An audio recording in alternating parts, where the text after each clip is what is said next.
Gus Dur pendiri partai, orang yang dikatakan oleh Caimin sebagai guru politiknya, malah dikudeta, apalagi rakyat. Susah kan mau milih pemimpin seperti itu nanti? Aroma Caimin kudeta Anies menyeruak, sebut dirinya lebih pantas jadi capres dibanding Anies. Walah Nis, nasibmu bakal dikudeta seperti Gus Dur, blunder besar Nis. Halo, selamat datang di channel Redaksi Jurnal bersama JJ. Duit tinggal itu penting, karena sebetulnya usia Mas Anies lebih muda dari saya. Harusnya saya yang capres.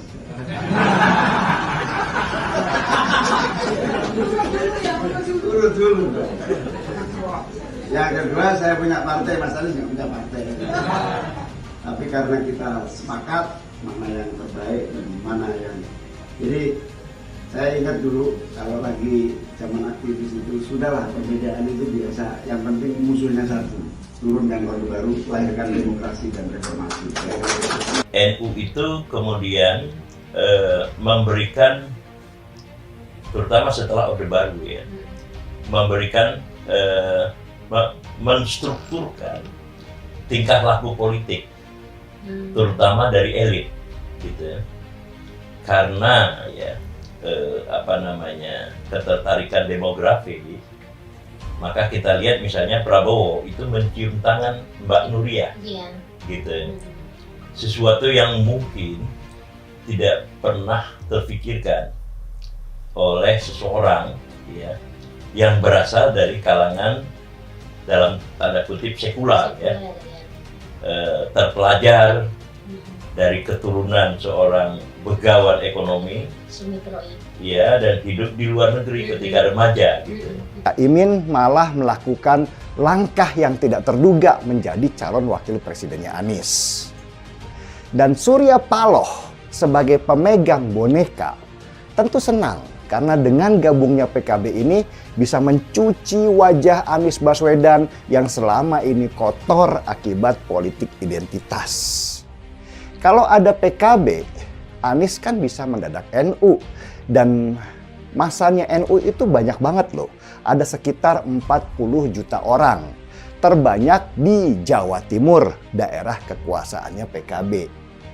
Dengan Anies yang sekarang menguasai Jawa Barat dan PKB kuasai Jawa Timur, maka potensi kemenangan dihitung semakin besar oleh Surya Paloh. Jawa Tengah sih lewatin aja deh, karena di sana sudah pasti nggak bisa ngalahin seorang Ganjar Pranowo. Ketika ditinggal Caimin ini, Ketua Umum PKB Muhaimin Iskandar atau Caimin mengatakan seharusnya dirinya lah yang menjadi bakal calon presiden, bukan Anies Baswedan. Bakal calon wakil presiden pendamping Anies itu menyebut secara usia dirinya masih lebih tua ketimbang Anies. Selain itu ia juga memiliki partai politik. Meskipun demikian, Caimin mengakui keputusan menjadikan Anies sebagai capres dan dirinya cawapres merupakan hasil kesepakatan terbaik. Ia mengenang masa menjadi aktivis dulu ketika semua bersatu mengesampingkan perbedaan demi melawan Orde Baru. Tuh kan, apa saya bilang dulu, Caimin ini sudah mengincar posisi capresnya Anies. Dulu sempat sebut Anies nggak terkenal di Jatim lah, tidak dekat dengan Kiai lah, bahkan ia membanggakan diri lebih terkenal. Kocak ya, ini sudah membuktikan jika Caimin merasa lebih pantas meskipun agak nggak tahu diri pula, karena elektabilitasnya aja cuma seuprit dibanding Anies. Pantesan beberapa waktu lalu Anies dicuekin saat menyambutnya di rumah Anies sendiri. Hal ini semakin menandakan jika Caimin akan mengkudeta Anies nanti seperti Caimin mengkudeta Gus Dur dulu. Sampai sekarang publik taunya Caimin adalah orang yang mengkudeta Gus Dur dari kepemimpinan PKB. Konflik tersebut teramat panjang dan melelahkan. Selama 6 bulan konflik tersebut bergejolak di permukaan. Pada akhirnya, pada 18 Juni 2008, kasasi PKB Gus Dur di Mahkamah Agung terkait konflik PKB ditolak. Dalam putusan kasasi bernomor 441-Kasasi-PDT-2008, MA memutuskan struktur kepengurusan PKB kembali ke hasil Muktamar Semarang 2005. Gus Dur tetap sebagai Ketum Dewan Syuro dan Muhaimin sebagai Ketum Dewan Tanfis. Bahkan pada 2010 konflik tersebut masih terus bergejolak di tubuh PKB. Buntutnya, partai besutan Yeni Wahid itu dipotong untuk tidak bisa ikut dalam Pileg 2014. Cukup jahat memang, tapi ini adalah politik. Kita bisa maklumi karena ini adalah politik. Apakah nanti nasib Anies akan sama dengan Gus Dur yang dijegal, direndahkan, dan dikudeta? Ya bisa jadi, karena bisa dilihat gurunya sekaligus pamannya saja dikudeta oleh Caimin tanpa ampun, apalagi hanya sekelas Anies yang tak memiliki kaliber yang berbahaya dan hanya sekelas badut politik. Kalau kata Caimin, dia lebih muda dan tak punya parpol pula. Walaupun pemilihan umum makin dekat, tapi koalisi ini masih sangat cair ya, bisa berubah komposisi kapan saja. Meskipun penunjukan Caimin sebagai pendamping Anies ini tidak lepas dari besarnya suara PKB.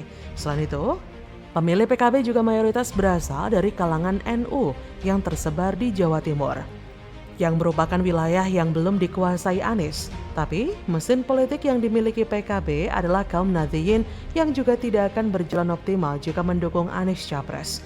Bukan hanya itu saja, ambisi Caimin menjadi Capres juga akan meluluhlantakan ambisi Anies untuk jadi presiden. Kesimpulannya, Anies tentu akan kerepotan di Pilpres nanti. Di kubunya ada Caimin yang mengancam pencapresannya. Di sisi lain ada Ganjar dan Prabowo yang menjadi kandidat kuat dan sulit untuk ditembus.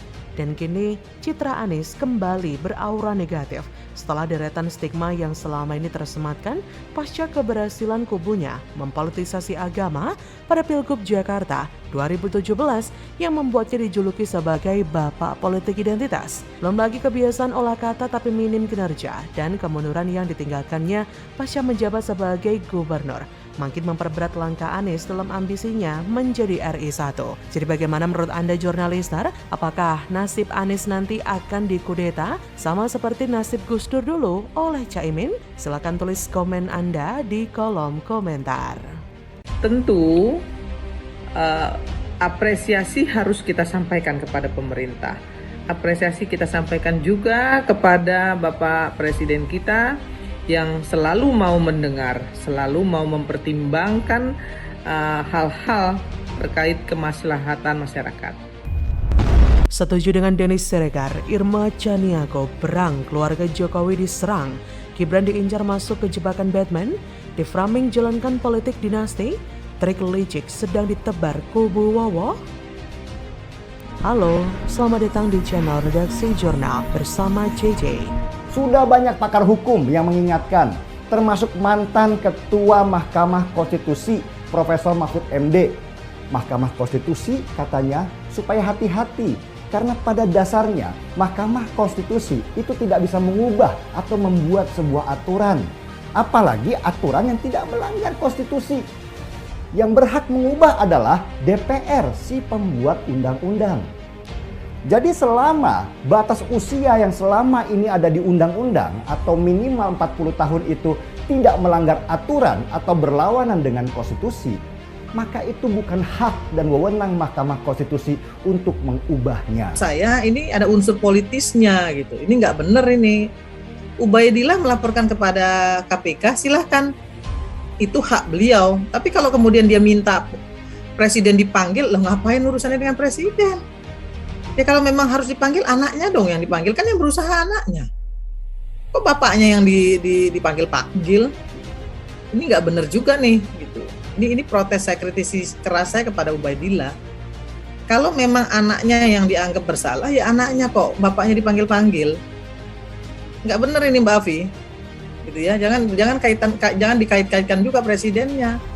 Kan anaknya sudah dewasa. Mantan Ketua Mahkamah Konstitusi yang lain, Jimli Asidiki, malah lebih keras bilang kalau gugatan usia capres dan cawapres menjelang pilpres ini itu hanya mainan orang-orang yang sedang mencari panggung politik. Gugatan ini hanya memalukan nama Jokowi, kata Profesor Jimli. Kenapa gugatan ke Mahkamah Konstitusi itu dianggap memalukan nama Jokowi? Ya karena gugatan batas usia minimal itu poin utamanya sebenarnya supaya Gibran, anak Jokowi, bisa lolos dan menjadi calon wakil presiden. Apalagi Ketua Mahkamah Konstitusinya, Anwar Usman, adalah iparnya Jokowi. Jadi jangan salahkan banyak rumors yang beredar kalau gugatan batas usia minimal itu jadi ajang permainan hukum di dalam Mahkamah Konstitusi. Dan ini jelas akan merugikan nama baik Jokowi. Apalagi kemudian beredar isu lebih besar bahwa Jokowi ingin mengembangkan dinasti politiknya di negeri ini. Gibran Raka Buming Raka dikadang-kadang menjadi pendamping Prabowo Subianto di Pilpres 2024. Terkait hal itu, anggota DPR RI fraksi Nasdem Irma Suryani Chaniago mengaku sedih dan tidak habis pikir kenapa banyak pihak yang mendorong bahkan mendesak wali kota Solo ini agar mau maju di Pilpres 2024. Menurut Irma, jika benar Gibran maju di Pilpres sebagai bacawa pres, maka ini akan menjadi presiden buruk bagi Jokowi. Mantan Gubernur Jakarta itu akan dicap melegalkan politik dinasti. Anggota Komisi 9 DPR ini pun mengakui bahwa setiap orang berhak dipilih dan memilih. Tapi menurutnya untuk sosok Gibran, biarkan saja berproses dulu untuk menapak ke jenjang lebih tinggi. Pasalnya, anak sulung Jokowi ini masih terlalu muda untuk posisi wapres. Apalagi pastinya akan menurunkan citra Jokowi yang sudah sangat bagus. Karena publik akan menilai beliau mendukung oligarki. Dan tentu penilaian ini akan merusak citra Presiden Jokowi. Image Jokowi yang dibangun dan terbangun sampai saat ini akan menjadi kontraproduktif dengan mendorong Gibran terlalu jauh. Semoga saja Mas Gibran tidak tergoda dengan tawaran posisi cawapres dari kubu Prabowo. Kali ini saya setuju dengan pernyataan Irma Chaniago. Sama seperti Denny Siregar yang mewanti-wanti dengan gaya politik licik yang mana ingin menjebak keluarga Presiden Jokowi.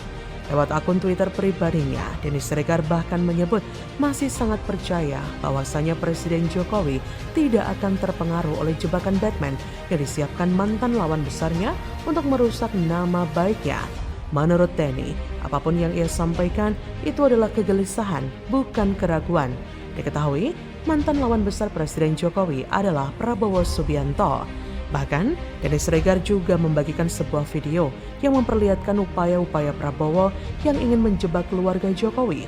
Salah satunya dengan membuat persepsi putra Presiden Jokowi, Gibran Raka Buming Raka, menjadi wakil Prabowo di Pilpres 2024. Dalam video yang diunggah oleh Denny Siregar memperlihatkan ratusan kaos yang berada di dalam sak bertuliskan Prabowo Gibran berada di pinggir jalan. Jadi jika nanti Gibran setuju menjadi cawapres Prabowo, hal itu tentu malah akan menjadi bumerang bagi keluarga besarnya. Semoga saja Presiden Jokowi dan Gibran tidak mengambil kesalahan fatal. Karena hal semacam ini sedang dilakukan oleh kelompok yang tidak memiliki kualitas kinerja yang baik, tidak bisa bersaing secara gentle satu lawan satu soal kinerja. Maka dari itu, mereka melakukan manuver politik licik, memanfaatkan elektabilitas bagus dari Presiden Jokowi yang seolah-olah mendukungnya di Pilpres 2024. Padahal yang kita tahu, Presiden Jokowi tentu sangat mendukung Ganjar Pranowo. Begitu juga dengan Gibran, ia akan tetap setia pada titah PDIP dan ketua umumnya. Jokowi dan anak-anaknya sekarang sedang didorong-dorong dan dibujuk-bujuk alias dipersuasi agar berkhianat pada partai yang membesarkannya. Semua itu terkait kalkulasi politik pihak-pihak yang ingin memenangkan pertarungan dengan memecah belah kekuatan pendukung Jokowi. Apakah hal ini akan berhasil?